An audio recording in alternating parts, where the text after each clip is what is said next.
이번 선거의 의미는 결국 윤석열 정부가 원 없이 일하도록 해달라라는 저희의 호소에 국민들께서 신뢰를 주신 것이다. 이렇게.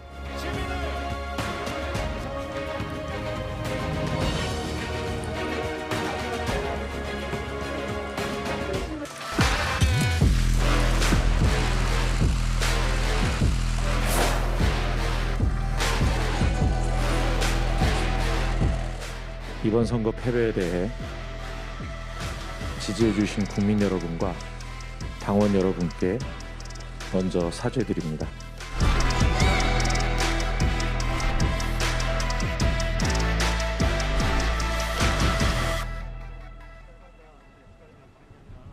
지금 저희 아무래도 지선 패배 요인에 대해서 좀 어떻게 생각하시나 해서요. 당 내에서는 좀 책임론 불거지고 있는데 어떻게 생각하시나요?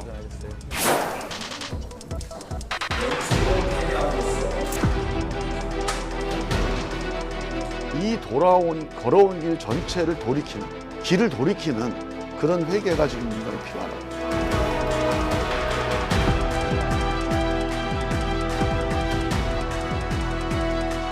골맞으면 터져야죠. 그래서 그 골마 있는 것을 빼내야 된다고 생각하는데 엄연히 있는 계파의 갈등이거든요.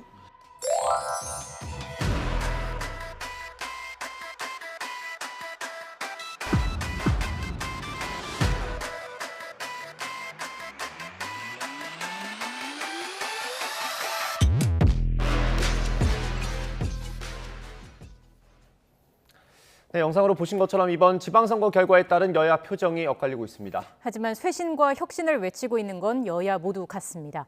오늘의 정치권 이슈 최창렬 용인대 교수, 김근식 경남대 교수와 자세히 짚어보겠습니다. 어서 오십시오. 안녕하세요. 네. 선거 다 보셨을 것 같고요. 결과가 4년 만에 여야 성적표가 완전히 뒤바뀌었습니다. 교수님 어떻게 보셨어요?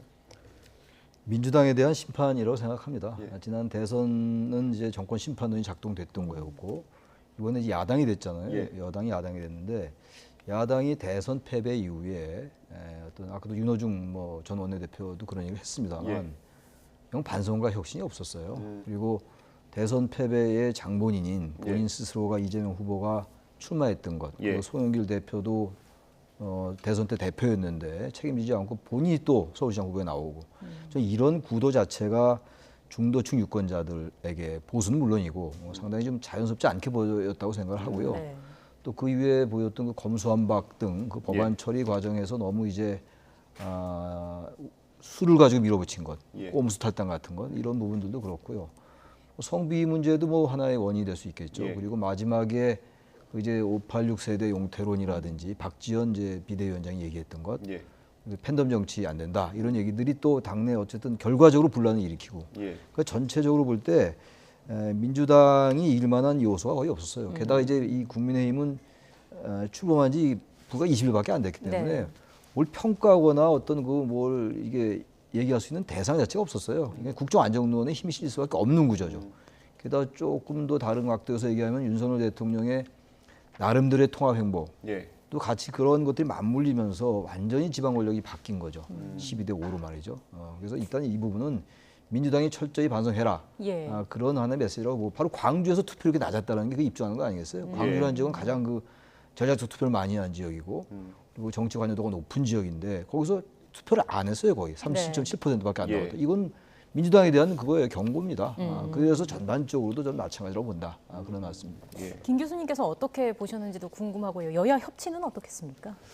어제 이준석 대표가 승리했지만 두렵다. 그리고 이제 혁신을 더 먼저 이야기를 하고 네. 겸손한 보도로 하는 거 아주 잘 잡은 스탠스라고 생각합니다.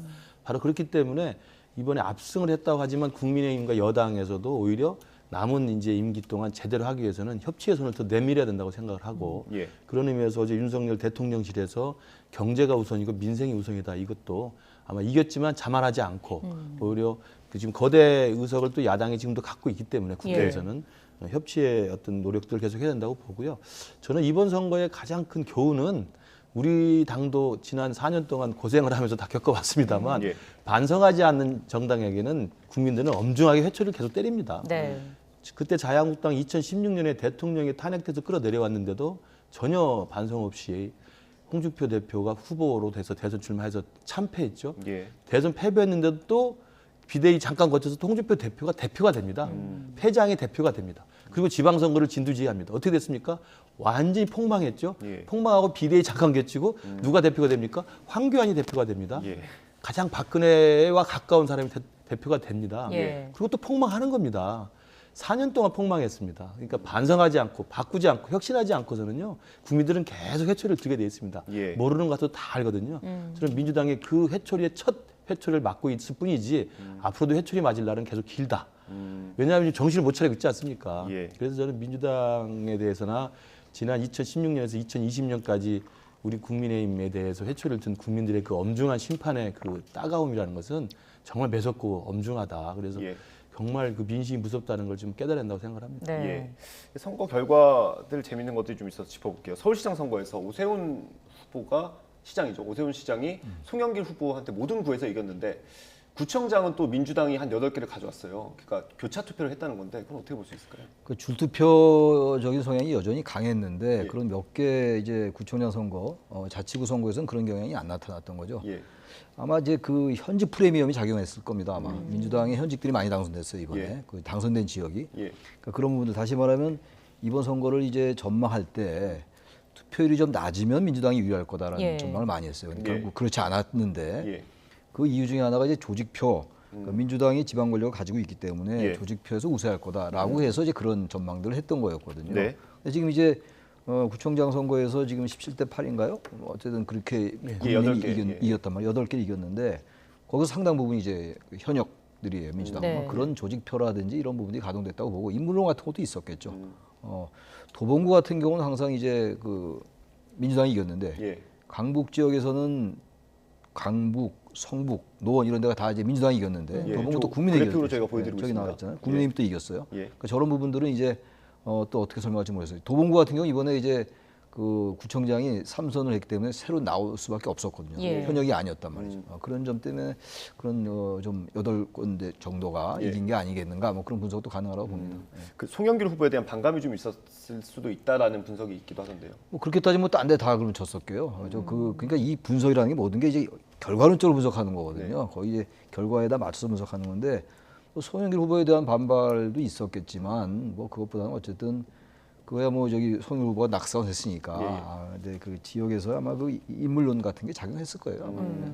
경기도 같은 경우에는 기초단체장 선거에서 31개 중에 22곳에서 국민의힘이 또 승리를 네. 했잖아요. 이거는 결국에는 한쪽에 뭐 몰아주지 않고 여야 모두에게 기회와 경고를 주겠다 이런 좀 민심이라고 읽으면 되겠습니까? 저는 이제 지방선거가 투표장 7장 밖에도 8장도 받아서 다 자기가 골라야 되잖아요. 예. 상당히 어려운 투표 숙제입니다. 그러니까 투표율이 낮거든요. 네. 그러니까 투표율이 낮음에도 불구하고 투표장까지 갔던 적극적 참여층들은 네. 정치에 대한 관심이 굉장히 높은 분들입니다. 그래서 기본적으로 도지사를 누굴 찍고 시장을 누굴 찍고 보궐선거를 누굴 찍는다는 것을 기본적으로 관심을 가지고 간 사람이기 때문에 투표율이 50%대 초반에도 불구하고 가신 분들이거든요. 예. 그러니까 내용을 빠삭하게 알고 있는 분들이 많다는 것이고 그래서 서울도 오세훈 시장이 압도적이지만 구청장이 민주당이 일부 되는 것도 이제는 처음 투표용지 3장 받지 않습니까? 네. 그러면 서울시장 하나 찍고 구청장 찍고 교육감 찍는데 예. 교육감은 뭐 깜깜이니까 어차피 골라야 되는 거고 그러면 서울시장 이름 보고 구청장 이름 보고 찍는 경향이 있을 수 있죠. 줄투표하는 사람도 있겠지만 그래서 아마 그게 갈려서 분리투표가 된 것 같고 경기도는 제가 볼 때 김은혜 후보를 보고 줄투표를 할 동력이 그렇게 많지는 않은 거죠. 그러니까 오세훈 시장을 보고 구청장을 줄투표할 가능성보다 예. 김은혜 후보를 보고 기초단체장을 줄투표할 가능성이 그렇게 높지 않죠. 왜냐하면 김은혜 후보가 그 정도의 중량감이 있는 사람은 아니었기 때문에 그래서 아마도 거꾸로 그 김은혜 후보와 김동연 후보 중에서 당을 보고 찍거나 사람을 보고 찍되 기초단체장은 김은혜 후보의 후광 효과는 별로 없었다라고 볼 수가 있는 거라고 봅니다. 이번 선거도 그렇지만요. 선거를 계속 치르면 치를수록 양당 구조가 좀 공고히 되는 것 같은 느낌이 들거든요. 제3당이 잘 안 보입니다. 어때요? 그러니까 우리나라 이런 선거제도에서는요, 다당제는 어려울 것 같아요, 기본적으로.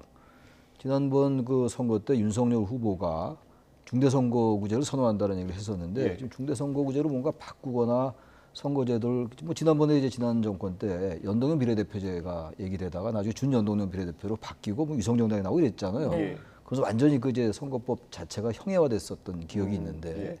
어쨌든 그런 식으로 획기적으로 선거제도 다시 말씀드리면 선거법 그 선거 제도, 그러니까 헌법을 바꾸지 않고 예. 그 중위 수준의 그런 제도를 바꾸지 않으면요. 예. 이건 다당제 될 수 없어요. 정의당 이번에 보십시오. 완전히 그야말로 폭망했거든요.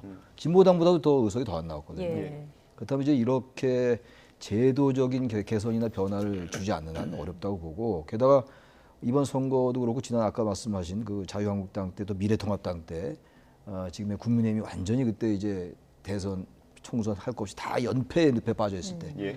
그때나 지금이나 민주당도 지금 그 전철을 그대로 밟고 있는 건데, 아까 김 교수님 말씀처럼 기본적으로 양당은 또 그러면서도 그 양쪽의 극단적인 지지층들을 거기에 또 기대는 정치. 예. 그러면서 그 양당제와 맞물려 있다는 거예요. 예. 그래서 대통령제 특성상 다당제로 가기도 좀 어려운 측면도 있어요. 그래서 일단 소선거구제를 중대선거구제로 뭔가 바꾸거나 그런 제도적인 변화가 없으면 저는 어렵다고 생각해요. 극단적인 세력이 득세할 수밖에 없는 구조다라고 생각합니다. 처방이 있어야 변화가 또 생길 거고요.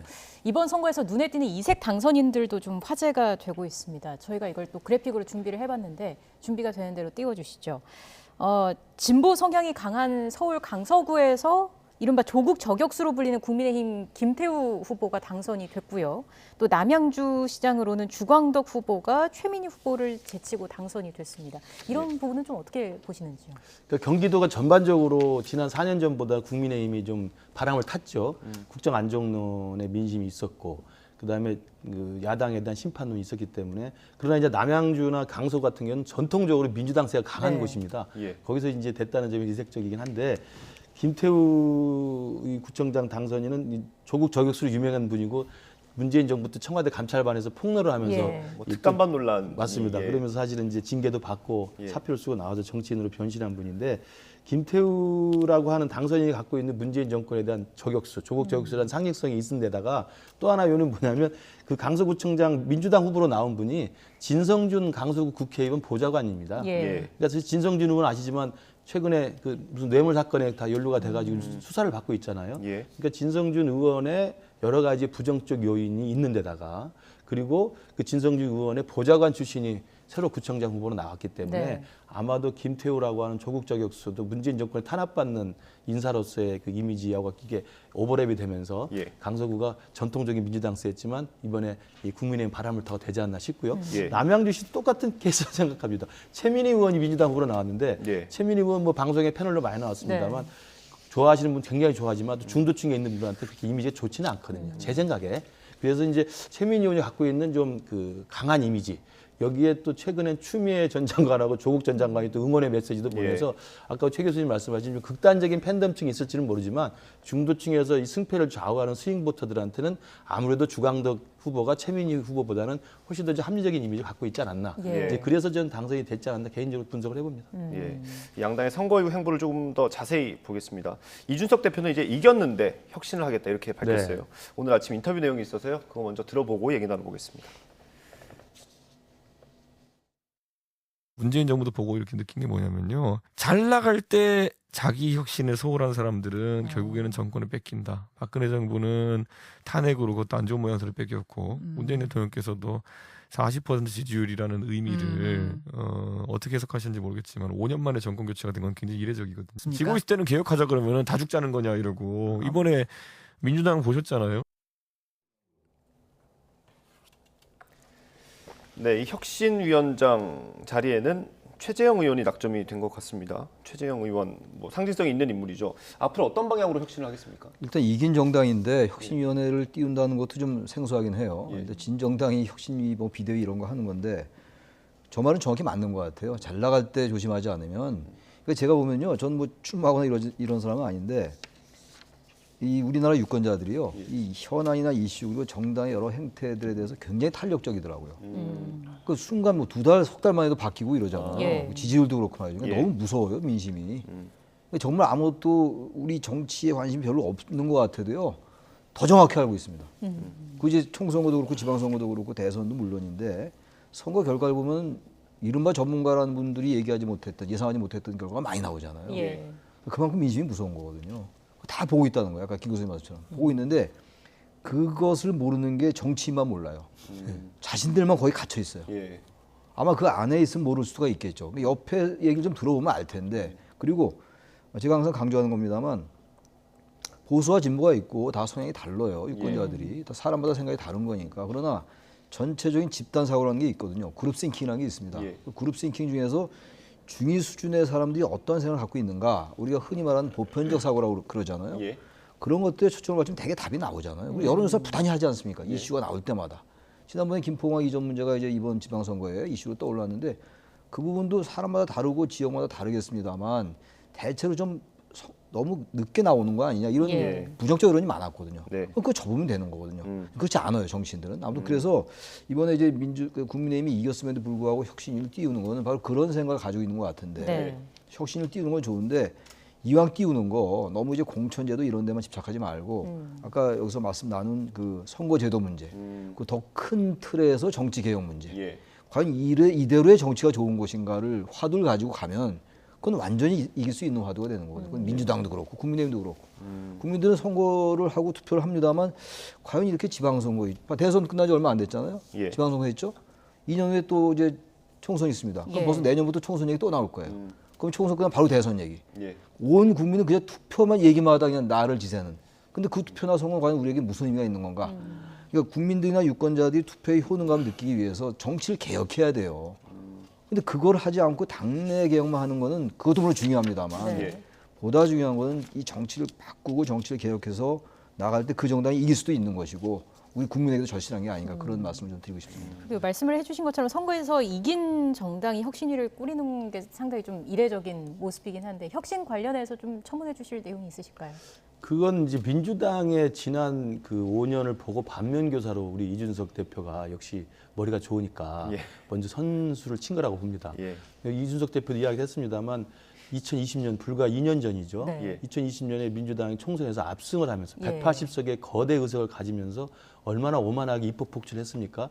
정권이 교체됐는데도 불구하고 검수완박이라고 밀어붙이면서 예. 사실은 무리수를 계속 뒀거든요. 그게 어깨에 힘이 들어간 근육질의 거대 야당의 폭주라고 국민들은 다 아는 거예요. 예. 그러니까 잘 나갈 때 오만하면 안 된다. 그러면 반드시 회초리를 맞는다. 이게 지금 계속 되돌이켜 보면 확실한 입증된 사과 아닙니까? 그러니까 아마도 이준석 대표는 대선 이겼고 이번 지방선거 압승했으니까 네. 어깨 힘이 들어갈 만한데 이럴 때일수록 겸손해야 된다. 예. 이럴 때일수록 오만하면 안 된다. 우리가 더 혁신해야 된다는 이야기를 아주 선제적으로 잘 꺼내들었다고 보고요. 예. 다만 이제 최재형 감사원장을 이제 혁신위원장을 했기 때문에 최재형 원장이 공명정대한 분이긴 합니다만 예. 정치는 잘 모르시는 분입니다, 상대적으로. 그래서 아마 당대표나 당 지도부가 많이 좀 지원을 해서 좋은 내용을 좀 나올 수 있게 그러니까 공천 시스템뿐만 아니라 지금 말씀하신 것처럼 당내의 어떤 전반적인 시스템에 대한 것들, 그러니까 민주주의를 더 관철하는 문제라든지 당내 여러 가지 어떤 세력 교체 부분, 저는 공천 제도도 문제지만 세력 교체가 돼야 된다고 보거든요. 그러니까 민주당도 결국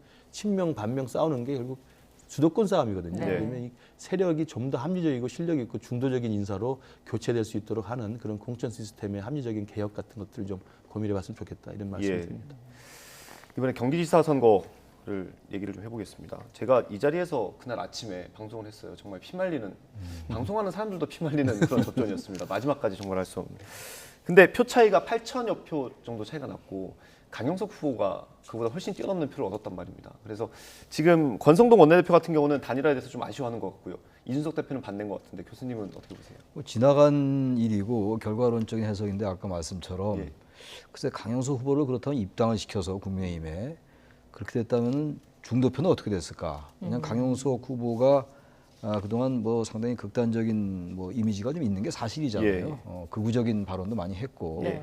그렇기 때문에 저는 글쎄요 5만 표인데 강 후보가 얻은 게 5만 표고 예. 이제 진 게 이제 8천여 표 차로 졌으니까 산술적인 계산에 의하면 그 계산이 맞죠. 그러나 이 정치라는 게 정확하게 1 더하기 1은 2가 되는 건 아니잖아요. 저는 그래서 그런 가정은 의미가 없는 것 같고 굳이 뭐 김은혜 후보가 졌다고 해서 진 건 다 이유가 또 있겠죠. 예. 뭐 여러 가지 이유가 있을 거고 뭐 안타깝긴 하겠죠. 국민의힘으로서는 그렇다고 예. 해서 이제 와서 그 부분을 가지고 논하는 건 별로 의미 없다고 생각합니다. 전 단일화 안 한 거 잘했다고 생각합니다. 같은 의견이실까요? 저도 뭐 일관되게 김은혜 후보가 이기기 위해서 눈앞의 승리를 위해서 강용석 후보와 같은 사실은 이제 극우적인 또는 굉장히 선정적인 유튜버 아닙니까? 그러니까 사실 그 정상적인 정치인이라고 보기엔 좀 제 개인적으로는 좀 쉽지는 않다고 봐요. 그렇기 때문에 그런 분을 받아들이는 것은 의미가 없다고 생각을 네. 했고요. 그것도 아마 당 지도부도 그렇게 일관되게 입장을 가진 것으로 압니다.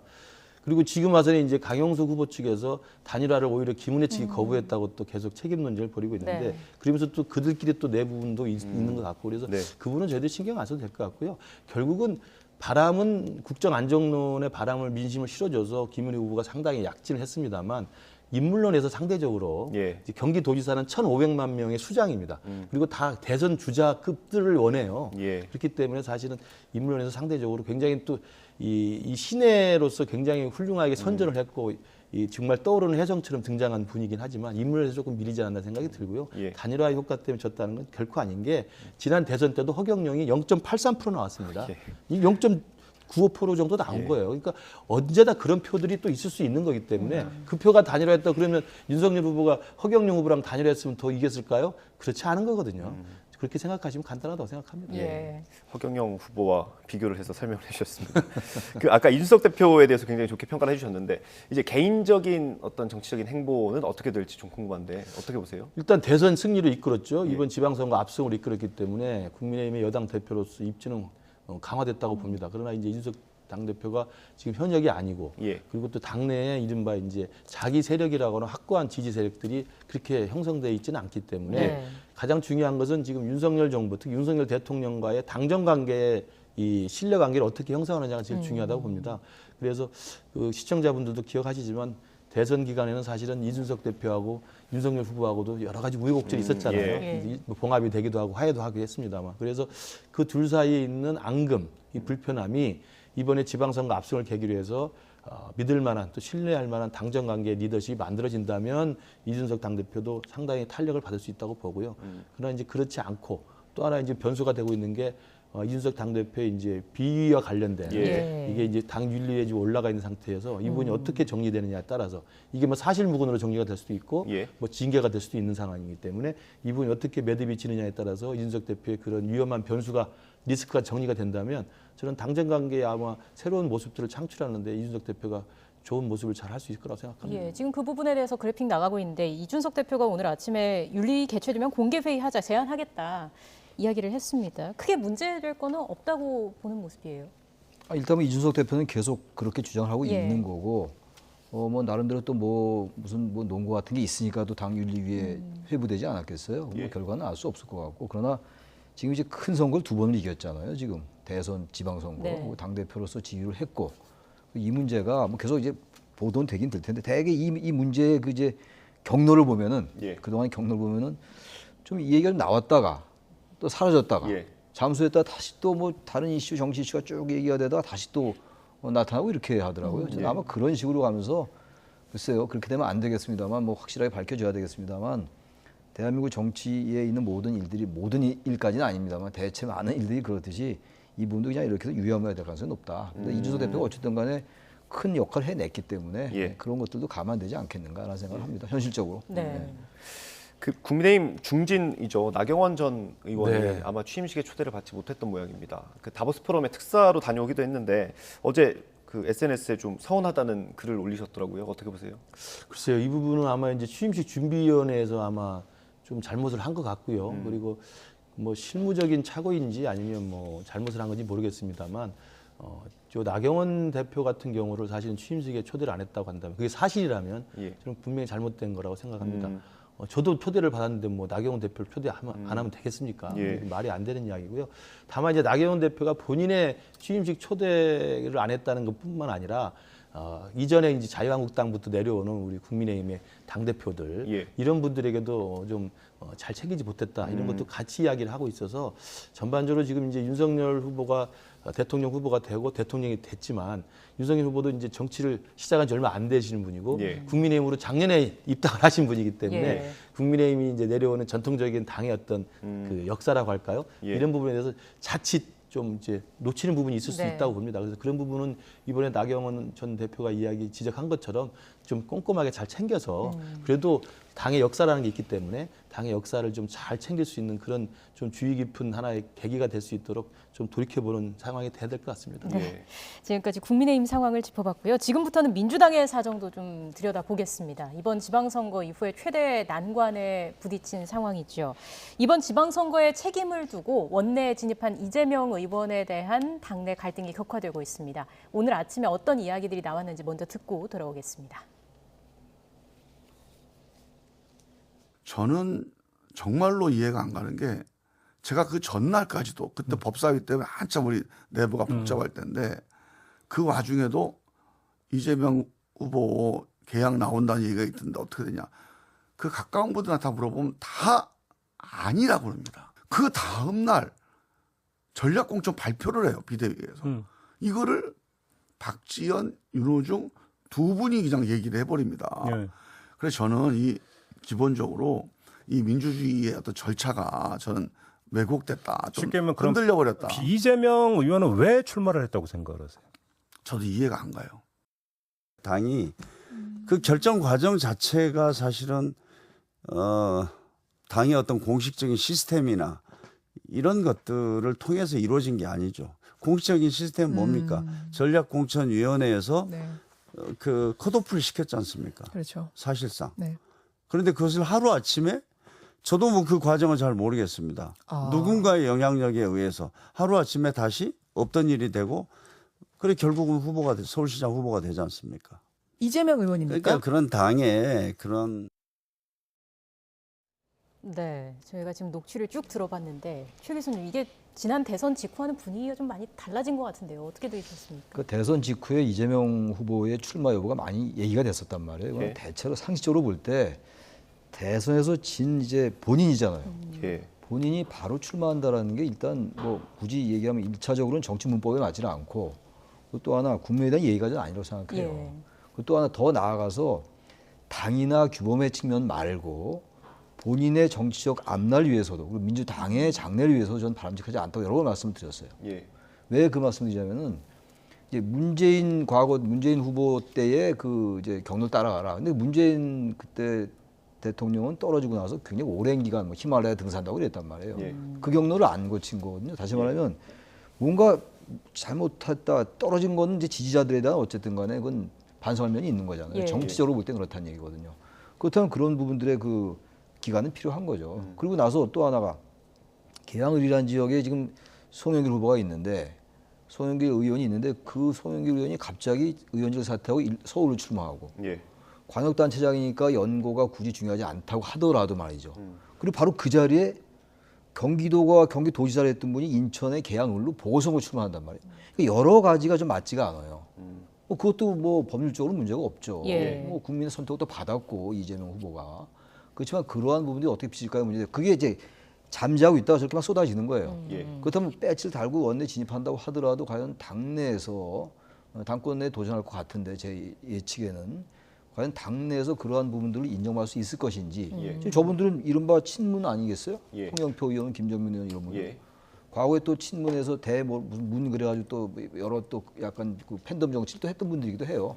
그 두 부분이 충돌하는 거거든요. 그러니까 민주당한테 올 것이 왔다 저는. 이게 이제 대선 때 안 나타나고 있었던 거예요. 지방선거 지고 나니까 이재명 후보가 국회의원이 됐다 하더라도 이런 얘기 계속 나올 겁니다. 이재명 후보 의원 쪽에서는 또 이런 것에 대해서 그렇지 않다. 바로 손혜원 의원, 뭐 황교익 칼럼니스트 이런 분들은 전 의원입니다만 손혜원. 그걸 막 얘기하고 있잖아요. 김용민 의원 같은 경우도 개혁 계속 하겠다. 개혁하는 건 좋은데 뭐 그 개혁이 어떤 개혁이냐가 문제잖아요. 반성 쓰다가 다 수렁에 빠졌다는 얘기를 김용민 의원이 했단 말이에요. 근데 김정민 의원과 김용민 의원의 얘기가 달라요 벌써. 그러니까 이제 민주당에게 갈등이 이제부터 시작됐다고 생각해요. 이거 잘 관리하지 않으면 당이 상당히 왜냐하면 공천권을 또 다음 당권자가 갖고 있으니까 상당히 어려울 수 있다고 생각합니다. 지금 아까 그 인터뷰 내용도 들으셨지만 그 선거 패배 책임에 대해서 한두 명한테 지금 화살이 쏠리고 있는 상황입니다. 어떻게 보세요?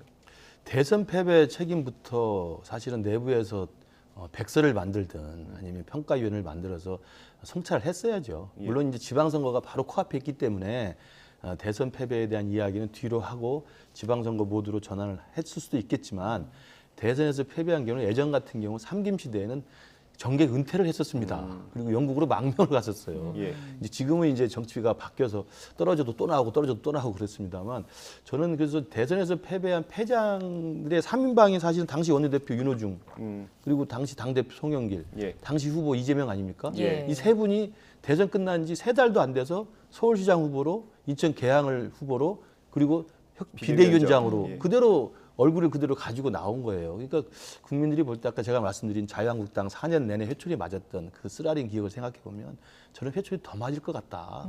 근데 그렇기 때문에 이제는 왜 더 맞을 것 같냐면 그래서 이제 지방선거 완전 참패를 했지 않습니까? 예. 참패 이후에도 이제 그 내분이 생기는 겁니다. 이게 누구 책임이냐?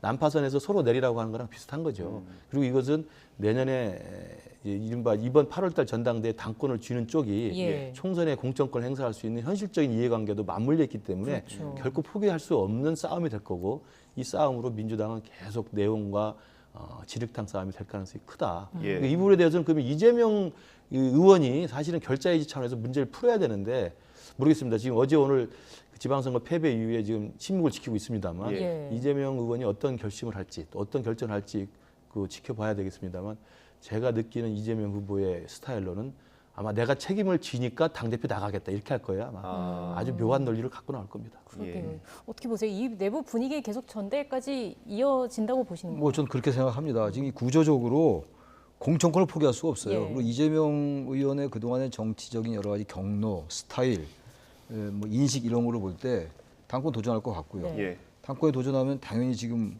벌써 지방선거 끝난 지 하루밖에 안 됐는데 벌써 어제부터 얘기가 나왔거든요. 예.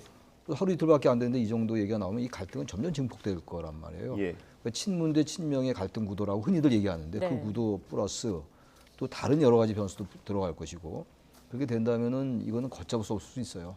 그렇다면은 정말 그 자유한국당, 미래통합당 그 시절을 겪으면서 봤던 거 그 전체를 그대로 밟게 될 거라고요. 예. 게다가 이제 걱정스러운 게 민주당으로서 걱정스러운 게 2년 동안 이제 전국 규모의 선거가 없거든요. 예. 선거가 또 있으면 그래도 비대위도 좀 꾸리고 뭔가 좀 뭐 국민들에게 보여주기 식이라도 할 텐데 예. 당장 선거가 없다고요. 그렇게 된다면 뭐 당내에서 싸우더라도 일단 의원직 유지하고 있는 거 아니겠어요? 그리고 예. 총선 다가와서 그때 또 하면 된다란 안이한 인식을 갖는다면은 저 이런 그 민주당의 행태가 계속될 수가 있다고 생각해요. 예. 구조적이거든요, 이 기본적으로. 예. 그리고 이 부분을 통제하고 제어할 만한 그런 큰 리더십이 보이지 않습니다, 지금. 예. 당의 원로들이 개입할 수도 없는 문제일 것이고 그래서 민주당이 이 부분을 빨리 정리를 하고 왜 전열 다시 한번 생각해야 되는 또 다시 이런 갈등에 빠진다면은 대선 지선을 연달아 졌는데 이번엔 젖자쌀을 얘기할 수도 없어요. 경기도 하나 이겼다고 또 그렇게 얘기할 겁니까? 말이 안 되는 얘기잖아요. 예.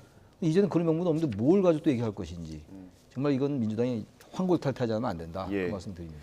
리더십 필요하고요. 구심점 필요한데 인물이 중요할 거 아닙니까? 그러니까 이재명 후보는 인물이 나밖에 없다고 주장할 겁니다. 아. 왜냐하면 지금 이제 친문계에서는 이제 거론되는 당대표 의지를 가지신 분이 이제 홍영표 의원하고 그리고 이제 전해철 의원들이 이야기가 예. 되는데 사실은 전반적인 당내 세력 분포나 아니면 국민적인 인지도나 이를 봤을 때는 이제 약하다고 보고 있거든요. 그러니까 냉정하게 당내 세력 판도를 따져보면 이재명 후보가 당대표로 나오면 되는 건 기정사실화 되어 있습니다. 예. 그렇기 때문에 그러면 내후년 총선에서 공천을 받으려는 사람들 그러면 당연히 되는 쪽에 줄을 쓸 수밖에 없는 구조가 있습니다. 제가 너무 정당 내부에 내밀한 이야기를 드리는 것 같습니다만 예. 현실이니까.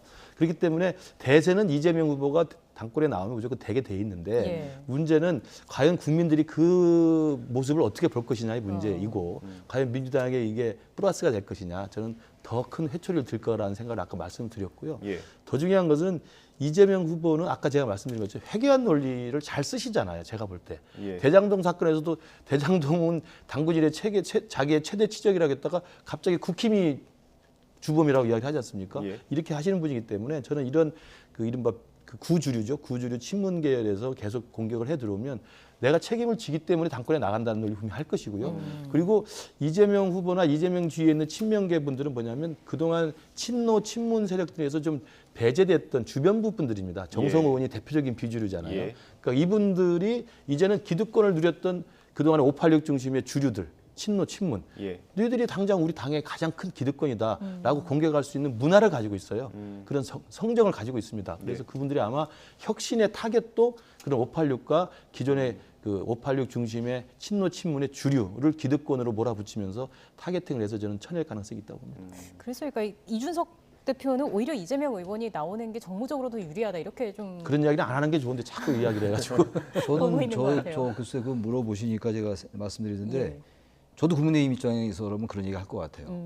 왜냐하면 이재명 후보가 이재명 의원이 굉장히 걸출한 정치인임에 틀림이 없어요. 네.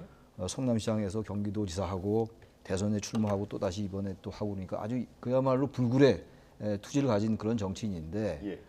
남이 가지지 않은 굉장히 큰 자산을 가지고 있어요. 우리 민주당에게 큰 이제 재산이기도 하고 자산이기도 한데 문제는 이제 그런 부분들이 과연 민주당이 어떻게 작용할 거냐의 문제예요. 네. 자꾸 제가 말씀드리는 게 이미 지난 일입니다만 출마하지 않고 송영길 의원이 그대로 있고 그 자리에 그리고 다른 쪽에 이제 전략을 썼으면 또 결과 어떻게 될지 모르겠는데 예. 뭐 가정이야 소용없는 얘기긴 한데 예. 그래서 저는 이재명 의원이 계속 당권을 또 잡고 그러면 계속 저런 갈등이 있을 수밖에 없다라는 거예요. 네. 그러니까 선거라는 게 정치라는 게 어떤 때는 지는 게 이기는 것일 수 있거든요. 너무 계속 눈앞에 선거에서 이기기만 해야 되는 건 아니거든요. 예. 좀 크게 내다본다면은 지고 나서 또 양보하고 또 잊혀지고 있다가 나타나고 그게 이제 문재인 뭐 김대중 이런 분들의 문법이었지 않았어요. 네. 그 대선에서 당선됐는데 나중에. 예. 근데 그런 것들에서 너무 멀어져 있는 것 같아요. 그래서 그런 것 때문에 아마 국민의힘에서는 이재명 의원이 계속 당권 잡고 이런 것들이 갈등의 어떤 그 계기를 계속 제공하기 때문에 오히려 낫다. 근데 그거 사실 뭐 당대표 갈 필요는 없는 얘기인데 그건 예. 평론가들이 할 얘기인데 그 이준석 대표가 이 얘기도 하셨네요. 이 얘기도 아마 당 입장에서는 안 하시는 게 좋았을 수 있을 것 같은데 김혜영 전 의원하고 한정혜 의원이죠. 전 장관이고요. 두려운 조합이라고 얘기를 했어요. 어떻게 보세요? 그러니까 이준석 대표가 이제 이럴 때 이제 평론가스럽게 이야기를 잘 예리하게 한 건데 당 대표로서 뭐 언급을 안 해도 되는 이야기인데 뭐 우리가 가십성으로 들어도 될 것 같은데요. 예. 왜냐하면 김혜영 최고나 한정혜 원내대표가 될 가능성이 전혀 없거든요. 그러니까 사실은 굉장히 어떻게 보면 좀 놀리는 겁니다. 그러니까 민주당이 이렇게 됐으면 우리 가장 두려운데 그렇게 될 가능성은 마이너스 100%도 없거든요. 그렇기 때문에 민주당을 누구나 잘 알고 있는 저나 이준석 대표가 봤을 때는 예. 아까 말씀드린 것처럼 이재명 의원이 당대표 분명히 회개한 논리를 가지고 나올 것이고 그다음에 혁신도 회개한 타겟팅을 해가지고 혁신을 하면서 네 분이 아마 아주 그 점입 가경으로 갈 겁니다. 그걸 네. 이준석 대표가 알고 있기 때문에 사실은 더 오만하지 말자, 우리는 더 혁신하자 이렇게 이야기를 하는 것이고 그리고 한정혜 전 장관이나 김혜영 최고가 가장 두려운 상대라고 말하는 것은 그렇게 될 리가 없기 때문에 이야기를 한다고 저는 이렇게 평가하고 싶습니다. 알겠습니다. 앞서 최 교수님께서는 지금 상황을 좀 해결하기 위해서 민주당 입장에서는 좀 구조적인 문제를 해결하려는 의지를 보이고 정리하는 게 중요하다 이런 취지의 말씀을 해주셨는데 앞으로 이제 뭐 비대위는 어떻게 꾸릴 건지 앞으로 어떻게 할 것인지 이런 것들을 이제 오늘 민주당 비상의총에서도 논의가 될 텐데 어떤 점을 가장 중점적으로 좀 봐야겠습니까? 뭐 오늘 의총에서 또 책임론 뭐 이런 얘기가 많이 나올 거예요. 예. 누가 더 잘못했냐 책임이냐 이런 얘기 나올 수밖에 없겠죠. 뭐 그런 토론의 과정을 거쳐서 뭐 대안도 나오는 네. 거니까 뭐 그런 건 자연스러운 거예요. 예. 끝나자마자 뭐 다 똑같이 바로 이것 때문에 잘못했다고 하기는 어려울 텐데 문제는 이제 조기 전당대회 하자. 빨리 당을 추스려야 되니까 그런 얘기 힘이 실려 버리면 이재명 지금 계속 얘기를 나눈 겁니다만 이재명 의원이 나설 거고 그럼 그 갈등은 증폭될 수밖에 없는 구조예요 지금 예. 구조 자체가. 예. 그래서 전 이 조기 전당대회 말고 예.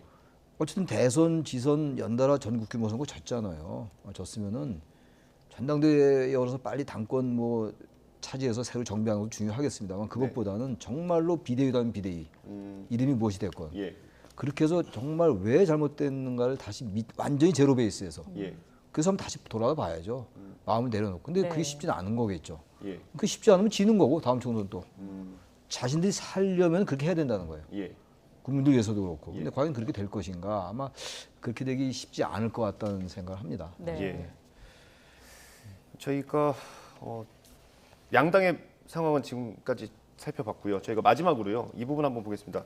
대통령 집무실 이전하면서 청와대라는 명칭을 안 쓰기로 했잖아요. 네, 네. 그 공모했던 것 중에 5개가 지금 휴려졌나 봅니다. 보셨는지 모르겠습니다. 그래픽으로 준비가 돼 있을까요?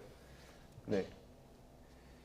5개가 압축이 됐는데 이 중에 혹시 어떤 게 더 좋다고 보십니까? 그러니까 지금 대통령실 그 이름을 만드는 그 위원회에서 이제 마지막으로 추린 게 저 5개로 지금 이야기가 됐는데요. 예. 제 개인적인 느낌으로는 5개 조금 부족해 보입니다. 국민의 집 하면 무슨 비밀의 집 뭐 이런 느낌이고 예. 국민 청사하기는 너무 일반론적이고요. 민원 청사는 좀 익숙하지 않고 바른 누리는 새누리가 생각나서 별로 안 좋고요. 이태원로 2는 발음도 안 좋고 그래서 예. 가장 적당하다면 이제 아마도 영국 총리 관저가 있는 다운인가 생각해서 이태원로 22로 한 것 같은데 네. 입에 익숙하지는 않을 것 같아요. 그래서 차라리 그냥 저 개인적으로는 뭐 대통령실 그 명칭위원회에서 정하겠습니다만 제 개인적으로는 그냥 대통령실로 하는 게 차라리 낫지 않을까 이런 생각도 해봅니다. 새로운 대안을. 아니 그냥 제가 지원을 하지 않았습니다. 최 교수님은 어떤 저 말씀? 뭐 별 생각 안 해봤어요. 잘 모르겠어요. 잘 모르겠는데 어쨌든 저 5개는 마음에 안 드네요. 두 분 다 마음에 안 드시나요? 다 마음에 안 드는 거예요. 평론해 주시는 분들이 다 마음에 안 든다고 하면 아마 대통령실에서 일을 다시 해야 되지 않을까 싶습니다. 알겠습니다. 오늘 말씀 여기까지 듣겠습니다. 최창열 용인대 교수, 김근식 경남대 교수와 함께했습니다. 고맙습니다. 고맙습니다. 감사합니다. 네.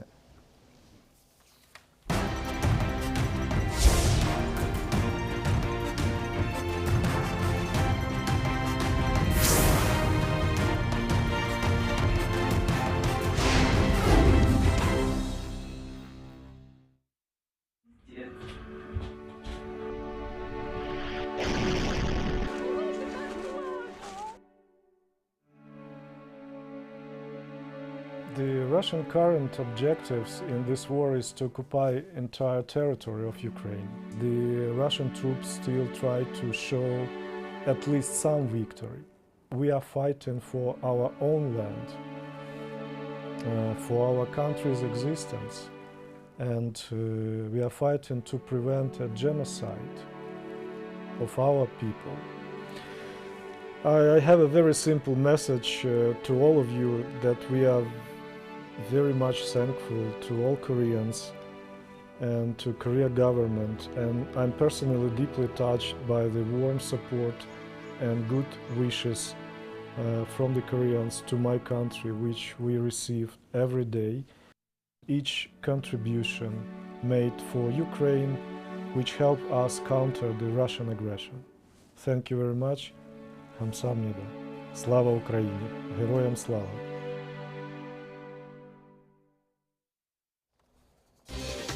경남 밀양 산불이 발생 나흘째인 오늘 오전 10시쯤 주불 진화가 완료됐습니다. 다행히 인명피해와 시설물 피해는 없었지만 축구장 1000개가 넘는 면적의 산림이 잿더미가 됐습니다. 한미일 북핵 수석대표가 윤석열 정부 출범 이후 처음으로 서울에서 만났습니다.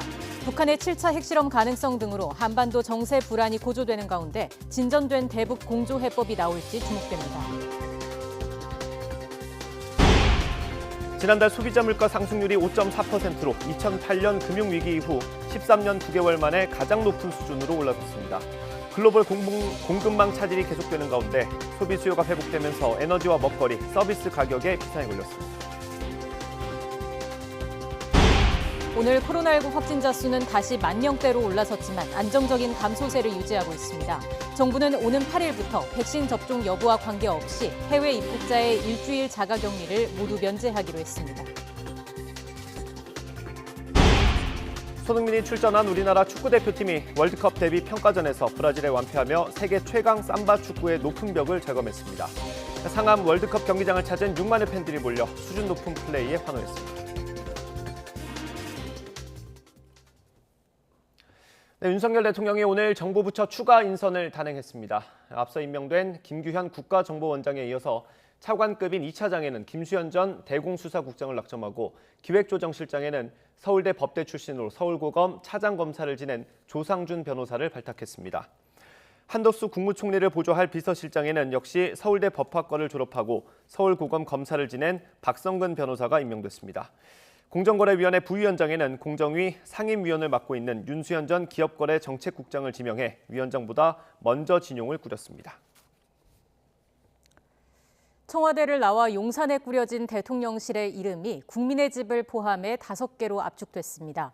대통령실 새 이름위원회는 지난 1일까지 이틀간 마라톤 회의를 개최해서 후보작으로 국민의 집과 국민청사, 민음청사와 바른누리, 이태원로 22를 선정했다고 밝혔습니다.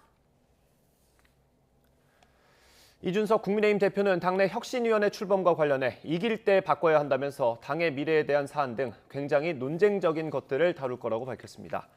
이 대표는 오늘 CBS 라디오 김현정의 뉴스쇼에서 혁신위원회에서 당의 방향성에 대해 합리적인 토론 과정이 계속 뒤따를 거라며 이같이 말했습니다. 미국 정부가 국제종교자유 보고서를 통해 중국과 러시아가 잔혹한 종교 탄압을 지속하고 있다고 거세게 비난했습니다. 북한 역시 계속 종교의 자유를 침해하고 있다며 심각한 우려를 제기했습니다. 워싱턴 강태욱 특파원의 보도입니다. 미국 국무부는 지난해 12월 중국과 러시아, 북한 등 10개국을 종교자유 특별 우려국으로 지정했습니다. 러시아가 명단에 올라간 것은 지난해가 처음입니다. 블링컨 국무장관은 중국이 무슬림 위구르족과 기타 소수 종교 집단에 대한 집단 학살과 탄압을 지속하고 있다고 비난했습니다. 그러면서 100만 명 이상의 위구르족 등이 신장 강제 수용소에 구금돼 있고 종교 신자들에 대한 체포도 이어지고 있다고 설명했습니다. PRC continues to harass adherents of other religions that it deems out of line with Chinese Communist Party doctrine, including by destroying Buddhist, Christian, Islamic, and Taoist houses of worship. 라샤드 후세인 국제종교자유 대사는 러시아에 대해 지난해 처음으로 특별 우려국에 지정된 이후에도 이를 바로잡기는커녕 오히려 종교자유 침해를 배가하고 있다고 비판했습니다. 특히 러시아 법원은 종교자유를 구가하려는 이들에게 연일 과도한 징역형을 부과하고 있다고 지적했습니다. The world clearly sees through this lie and is instead witnessing Russia's brutal suppression, including suppression of religious leaders and the appalling destruction of religious sites. 미국 정부는 또 20년째 특별 우려국인 북한에 대해서도 우려를 제기했습니다. 지난해 12월 유엔 총회에서 인권 결의안이 채택됐지만 북한의 침해는 조직적이고 광범위하다고 비판했습니다. 특히 종교적 이유로 사형시키고 인권을 침해하는 것은 매우 심각하다고 우려했습니다. 이런 가운데 미국 해군은 2년마다 하는 림팩 훈련을 올해 세계 최대 규모로 실시합니다. 대중국 견제협의체인 쿼드 회원국은 물론 중국과 영유권 분쟁 중인 남중국해 나라와 유럽과 중동 국가들도 참여하는데 중국과 러시아에 대한 무력 압박의 의도도 있는 것으로 보입니다. 워싱턴에서 YTN 강태욱입니다. 볼로디미르 젤렌스키 우크라이나 대통령은 러시아가 침공한 뒤 100일 동안 국토의 5분의 1을 점령당했다고 주장했습니다. 젤렌스키 대통령은 루셈부르크 의회 영상연설에서 점령당한 면적이 12만 5천 제곱킬로미터에 이른다며 이같이 말했습니다. 젤렌스키 대통령은 또 지뢰와 불발탄으로 망가진 면적은 30만 제곱킬로미터가 넘을 것이라고 덧붙였습니다. 김동연 경기지사 당선인은 지방선거에서 민주당이 도움을 준 것도 많았지만 여러 가지 일로 힘든 상황을 만들기도 했고 발목을 잡은 부분도 있었다고 밝혔습니다. 김 당선인은 MBC 라디오 인터뷰에서 외부 변수들이 조금 어려운 상황을 만들 때가 몇 번 있었다며 이같이 말했습니다. 러시아의 우크라이나 침공 후 국제 유가가 고공행진을 하는 가운데 서방으로부터 추가 생산 압박을 받아온 오펙 플러스가 증산 속도를 대폭 높였습니다. 이번 결정으로 유가 상승과 인플레이션 압력이 어느 정도 해소될 것으로 전망되고 있습니다. 보도에 강성욱 기자입니다. 석유 수출국 기구 오펙과 러시아 등 주요 산유국들의 협의체인 오펙 플러스가 화상으로 정례 회의를 열었습니다.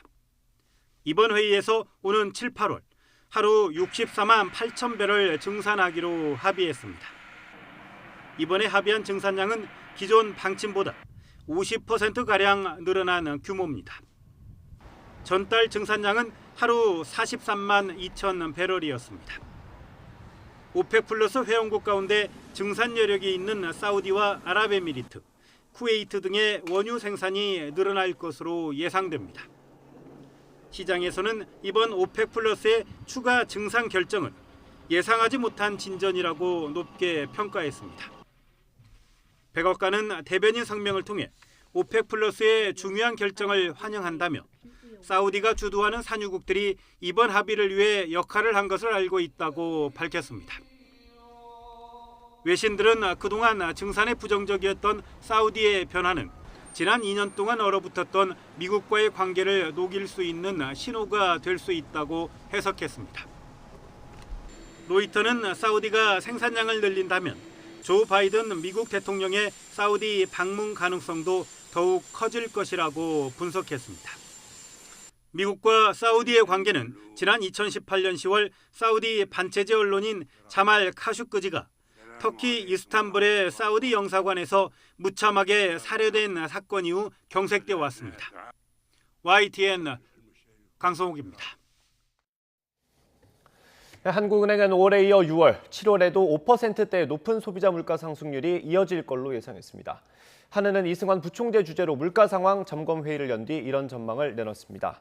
국제유가와 식량 가격이 높은 수준을 유지하는 가운데 최근 거리두기 해제 등으로 수요가 늘면서 물가 상승 확산세가 이어질 수 있다는 게 한은의 분석입니다. 지난달 31일 경남 밀양에서 시작된 산불이 나흘째인 오늘에야 완전히 진화됐습니다. 산림당국은 오늘 오전 10시를 기준으로 밀양 산불의 모든 불길을 잡았다고 밝혔습니다. 이번 불로 인명피해나 시설물 피해는 없었지만 산불 영향구역이 산림 763헥타르, 축구장 1,029개 규모로 집계됐습니다. 오는 8일부터 코로나19 백신 미접종자도 해외에서 국내로 들어올 때 격리를 면제받습니다. 정부는 국내 코로나19 확진자의 지속적 감소와 해외 발생 안정화 추세에 따라 모든 입국자의 격리 면제 조치를 오는 8일부터 시행한다고 밝혔습니다. 중앙방역대책본부는 오늘 브리핑에서 그동안 백신 미접종자가 해외에서 입국할 때 일주일 격리 의무가 적용됐지만 8일부터는 백신 접종과 관계없이 내 외국인 등 모든 입국자의 격리 의무를 해제하기로 했다고 밝혔습니다. 코로나19로 인한 우울 위험군이 줄고 있기는 하지만 여전히 비율이 높아 정부가 심리 지원을 강화하기로 했습니다. 중앙재난안전대책본부는 지난 3월에 실시한 코로나19 국민 정신건강 실태조사에서 우울 위험군은 18.5%로 감소세로 나타났다고 밝혔습니다. 난민 심사 자체를 거부당해 공항에서 노숙 생활을 이어오던 에티오피아인 5명이 2달 반 만에 입국했습니다. 에티오피아인 47살 A씨 등 5명은 지난달 31일 법무부가 이들에 대한 난민 인정심사 불회부 결정을 철회하면서 국내에 입국했습니다. 앞서 이들은 지난 3월 인천국제공항으로 들어와 난민 신청을 했지만 인천공항 출입국 외국인청은 난민 인정심사를 거부했습니다. 소득은 늘지 않았는데 보증금이나 월세만 크게 오르면서 청년들의 주거 불안이 가중되고 있습니다. 청년 주거 취약 가구가 5년 사이 10,000 가구 이상 늘었다는 조사 결과도 있습니다. 이처럼 불안한 주거지로 내몰린 청년들의 이야기를 강민경 기자가 들어봤습니다. 1년 전 사정이 생겨 급하게 이사를 해야 했던 24살 박도형 씨. 값이 싼 반지하라 우선 계약했는데 황당하게도 박 씨의 집은 서류상 집이 아닌 사무실로 되어 있습니다. 알고 보니 집주인이 지하부터 옥상까지 불법 증축을 해놓고 취득세를 내기 싫어 주택으로 용도를 변경하지 않고 그대로 임대를 준 겁니다. 지자체에서 원상복구 명령을 할 경우에 임차인들은 그대로 쫓겨나야 되기 때문에 혹시 그러진 않을까 많이 불안합니다. 보증금을 못 돌려받을까 봐 좀 불안하기도 합니다. 보증금 5천만 원짜리 반지하 방에 사는 변현준 씨는 지난해 11월 이 집에 입주한 후 누수 문제로 고통을 겪어야 했습니다. 마룻바닥에 물이 샌다고 집주인에게 여러 차례 알렸지만 오히려 그만 연락하라는 적반하장식 대답을 들어야 했습니다. 집주인께서는 해결해 주시지도 않고 그러면 차라리 그냥 방을 빼겠다 말씀드렸는데 잘 내보내 주시지도 않고 어떻게 해야 되나 막막하고 좀 두렵고 불안하고.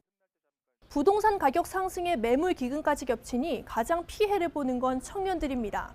소득은 마땅치 않은데 전월세와 보증금이 오르니 청년들은 결국 울며 겨자 먹기로 무언가 수상하거나 아니면 조건이 열악한 집으로 내몰려야 하는 겁니다. 이런 현상은 통계로도 뚜렷이 잡힙니다. 반지 하나 비닐하우스 등 취약지에 거주하는 청년 가구 수는 최근 5년 사이 10,000여 가구가 늘었고 서울에서도 15%가량 증가했습니다. 청년들은 일단 주거비로 지출할 수 있는 돈이 제한적일 수밖에 없고 계약도 굉장히 급하게 하는 경우들이 많거든요. 꼼꼼히 설명해주지 않으면 모르는 채로 들어가서. 전문가들은 청년들의 나이와 직업 특성에 맞는 양질의 주택 공급 정책이 부족하다고 지적합니다. 청년층이 어떤 주거 환경을 원하는지에 대한 기초적인 조사가 미진한 채로 공급 정책이 이루어졌다고 봅니다. 그런 만큼 정부가 20, 30대 청년들의 수요 특성을 자세히 파악해 주택 선호도를 세분화한 뒤에 충분한 양을 공급해야 한다고 조언했습니다. YTN 강민경입니다. 자녀 입시 비리 혐의로 재판에 넘겨진 조국 전 법무부 장관 측이 관련 혐의와 동양대 PC 등 관련 증거 능력을 모두 부인했습니다. 조 전 장관 측 변호인은 오늘 서울중앙지방법원에서 열린 업무방해 등 혐의 재판에 참석해 대법원 확정 판결 뒤에도 검찰 공소 사실에 대한 입장은 바뀌지 않았다며 이를 모두 부인한다는 취지로 말했습니다. 법무부의 인사조치에 반발해 사의를 표명한 서지현 검사의 사직서가 수리됐습니다. 서 검사는 어제 SNS에 당일 오전 은행 입금 문자가 울렸다며 알아보니 명예퇴직 처리가 된 것이었다는 글을 올렸습니다. 젊음과 일상을 바쳐 일할 때는 이런 결말을 상상도 해보지 못했다며 퇴임식도 퇴직 인사도 퇴직 통보나 안내마저 없이 이렇게 종결되는 검사로서의 삶에 눈물은 나지 않았다고 소회를 밝혔습니다. 서울에 있는 한 병원에서 의사가 치위생사들에게 환자 체열을 지시했다는 의혹이 제기돼 경찰이 수사에 나섰습니다. 서울 성북경찰서는 지난달 31일 치과의사 A씨가 의료법을 위반했다는 고발을 접수해 수사에 나섰습니다. 고발장에는 A씨가 재작년 4월부터 2년 동안 서울 안암동 치과병원에서 의료인이 아닌 치위생사들에게 임플란트 시술에 쓸 혈액을 채취하도록 지시해왔다는 내용이 담겼습니다. 현직 경찰관이 만취 상태로 전동 킥보드를 몰다가 사고를 내 경찰이 수사에 나섰습니다.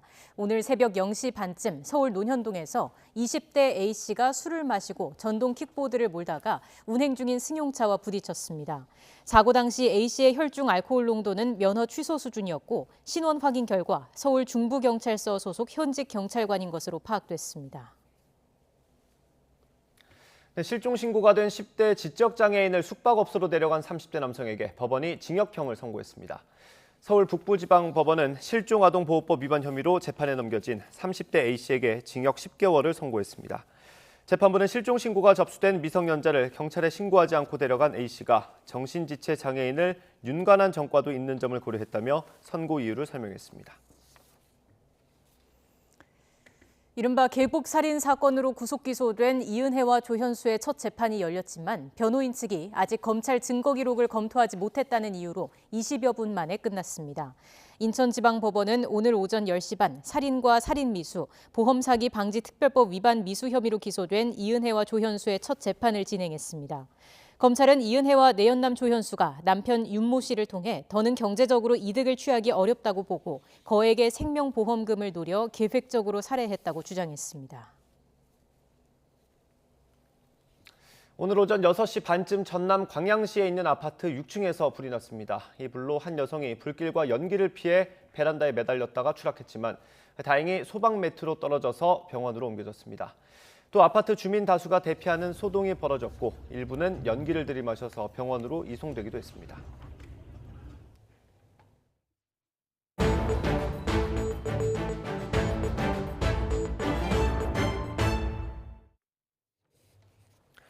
우체국 집배원들은 동료가 휴가로 자리를 비우면 나머지 팀원들이 업무를 메꾸는 이른바 겸배라는 관행이 있습니다. 하지만 집배원들은 겸배가 업무 과중의 원인이라면서 철폐를 주장하고 있습니다. 우정사업본부 측과 이견이 좁혀지지 않으면서 갈등이 계속되고 있습니다. 자세한 내용 취재기자와 연결해서 자세히 알아보겠습니다. 임성재 기자. 네, 사회일보입니다. 네, 겸배 지역을 배달 중인 집배원을 동행 취재했죠. 어땠습니까? 네, 서울 중랑우체국에서 근무하는 31년차 집배원 송성근 씨의 일과를 동행 취재했습니다.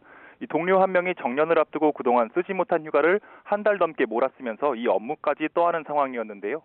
이 때문에 1시간 정도 일찍 출근했고 끼니를 때우기도 어려워 틈날 때 잠깐 슈퍼마켓을 들리는 정도였습니다. 저희와 동행 당시에도 점심시간 무렵이었는데 쉬지 않고 이 집 저 집 배달하느라 쉴 틈이 없는 모습이었습니다. 기존 업무에 동료의 지역까지 배달하면서 더 서둘러야 하는데 이 취재진 때문에 속도가 늦어질까 미안해질 지경이었습니다. 이 집배원의 얘기 직접 들어보시겠습니다. 사실 못 먹고 일하죠. 왜냐하면 사람이 마음에 쫓기다 보니까 배달 끝낼 때까지는 슈퍼에서 음료수 한 잔 시원하게 그거 한 잔 정도 마실 수 있으려나?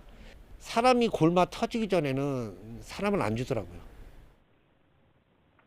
네, 예전에 품앗이라는 문화가 떠올려지기도 하는데 구체적으로 겸배라는 관행은 어떤 겁니까? 예, 쉽게 말해 겸배는 팀원들이 대신 겸해서 배달해준다를 줄인 은어입니다.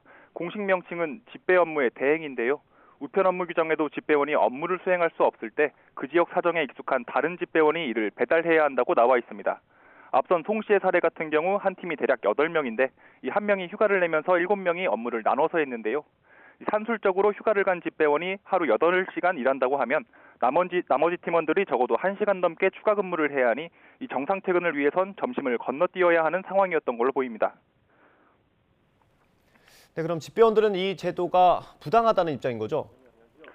네, 우체국 소속 노조들은 지난해 본부 측과 함께 외부기관에 조사를 의뢰한 결과 이 겸배로 인해서 집배원들의 평균 업무 소요 시간이 1시간 47분 늘어난 것으로 파악됐다고 밝혔습니다. 문제는 일하는 시간이 늘어나는 데서 끝나지 않고 이 연차를 사용하는 데도 영향을 미친다는 점입니다. 평균적으로 연차 21일 중 3분의 1도 채 사용하지 못한다고 하는데요. 휴가를 가면 동료에게 피해가 가니 눈치가 보여서 안 가게 된다는 겁니다. 또 자신의 구역이 아닌 낯선 지역을 배달하다 보니 안전사고가 발생할 위험이 크고 매년 심혈관 질환으로 숨지는 등 이 과로사로 추정할 수 있는 집배원 사망 사례가 끊이지 않는 이유라고 주장합니다. 직접 들어보시겠습니다. 업무 양과 중에 낯선 배달 구역으로 인한 사고의 위험성 증가로 이어지고 있다. 집배원 겸배로 인한 폐해는 현장에서 셀 수 없이 많다. 아파도 쉴 수 없고. 네, 그럼 우정사업본부 측은 어떤 입장입니까? 우정사업본부는 3년 사이 집배원을 3,000명 넘게 늘리는 등 이 충분한 노력을 기울였다고 강조하는데요. 이 겸배로 인한 부담도 크지 않다고 설명합니다.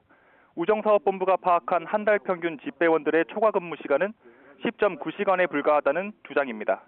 한 주로 따지면 일주일에 2시간에서 2.5시간 초과 근무로 주당 42시간 정도 일한다는 설명입니다.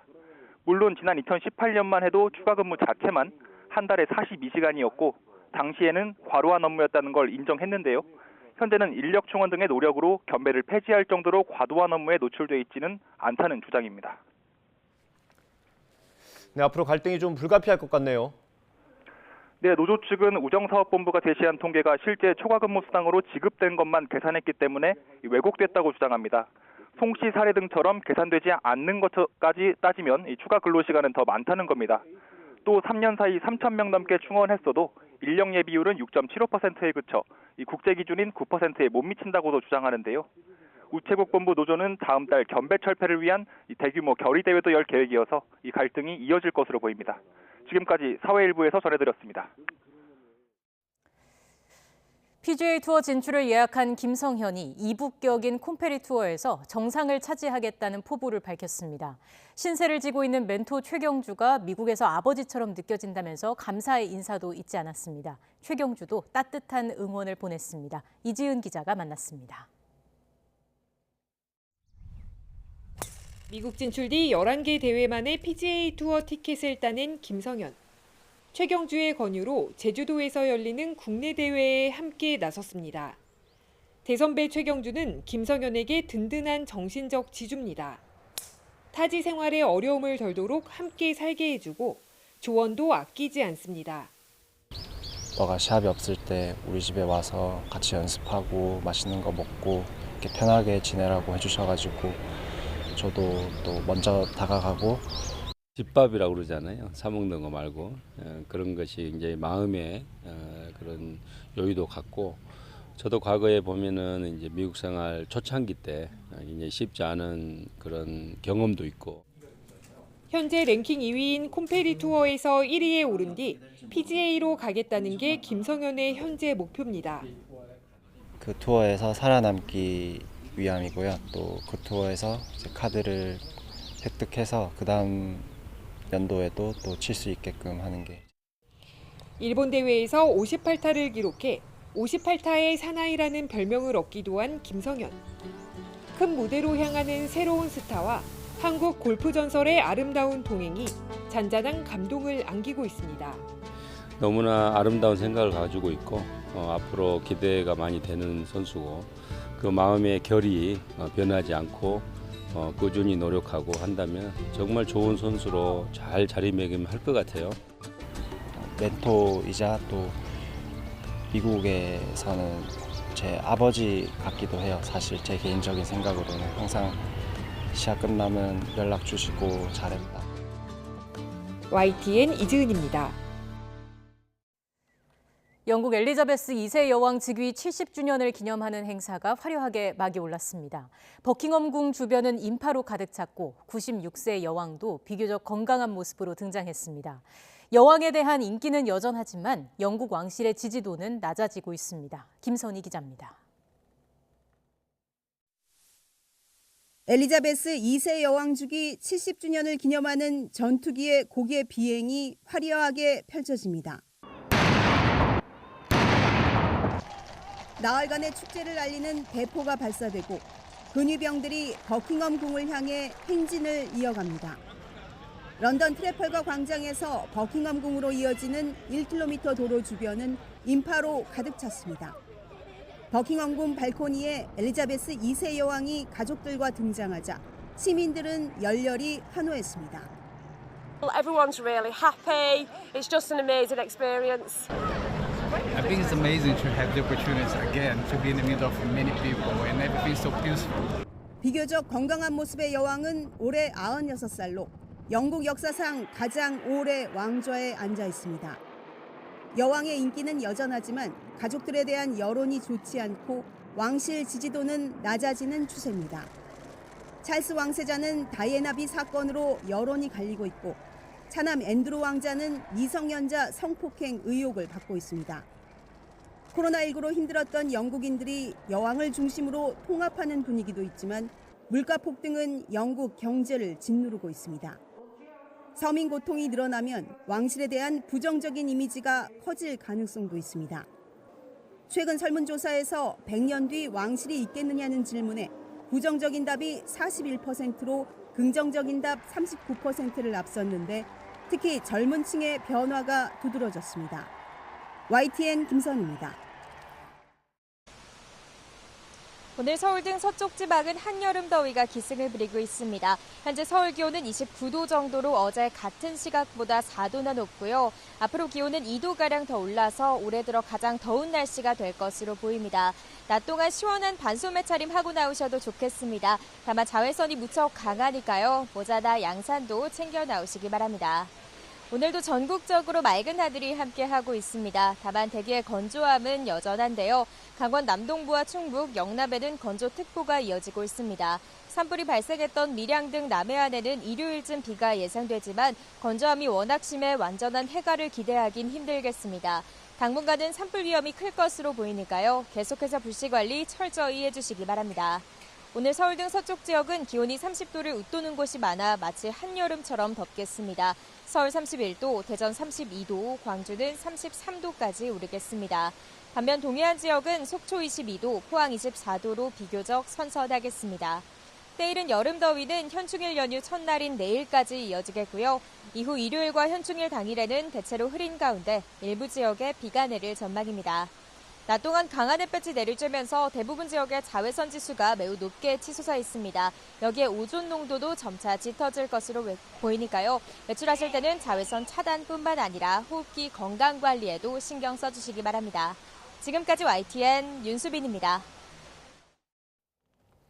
뉴스앤 이슈는 다음 주부터 11시 50분에 시작합니다. 네, 지금 제 옆에 있는 김영수 앵커와 함께 인사드리겠습니다. 계속해서 많은 시청 부탁드립니다. 시청해주신 여러분 고맙습니다.